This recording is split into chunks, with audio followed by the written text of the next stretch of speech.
Sinabi ni Chairman Erwin Tulfo na itutuloy niya itong flood control. Pero dapat maayos at mayroong mga affidavits na isasubmit sa committee. At very clear siya na yung affidavits ang magiging basehan dahil hindi natin naman pwedeng pupunta na lang ang isang tao doon o ilang mga tao tapos mag-aakusa kung sino-sino. So importante na meron silang mga affidavit na isasubmit, duly notarized at ito ang magiging basehan. Statement po ni Senator Win, paraphrasing, pag may lumabas na ebidensya, de pwede mag-hearing. I'm not so sure kung eksakto yun ang sinabi niya. So I won't comment sa kanya. Mag-iimbestiga tayo. Pero the question is, paring Alvin, iikot na lang ba ang mundo natin sa flood controls? Can't we move forward? Marami pa namang problema na dapat imbestigahan. Fine. Ang flood control kasi naisumiti na yan ni Senator Lacson sa ombudsman. Nakasuhan na nga at ongoing ang pag-iimbestiga because of the investigation of the Blue Ribbon under Senator Lacson before. Ongoing ang investigation ngayon ng ombudsman. At isa na nga, di ba, nakasuhan si Senator Jinggoy.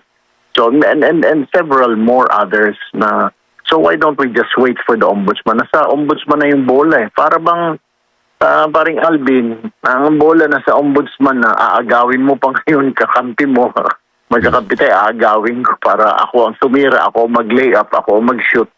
Hindi naman namin trabaho yung paring Alvin sa Blue Ribbon. Ang Blue Ribbon is to investigate in aid of legislation. Yan, kung puro flood control na lang, paano naman mangyari? Yes, there's accountability, pero the ombudsman is there. That's his job, di ba? To prosecute. Kami naman to investigate lang. Yung sinabi po ni Chairman Erwin na iikot na lang ba tayo sa flood control? O kaya yung sinabi ng iba na kapag may bagong ebidensya, hindi po ganon. Pag nag-iimbestiga ka, ikaw nag-uhukay. Ikaw nag-investigate. Ikaw nag-uncover. At kahit sino po sa amin mga senador, congressman, basta neutral lang ho ha, neutral lang. Wag lang talaga maging alagad or aso or tuta ng Malacanang. Pwede po talaga nating bilangin eh. Yung 18 former Marines, sinabi nila may mga kasamaan sila, active at hindi active. So yung isang lane lang yon, yung mga bodyguards.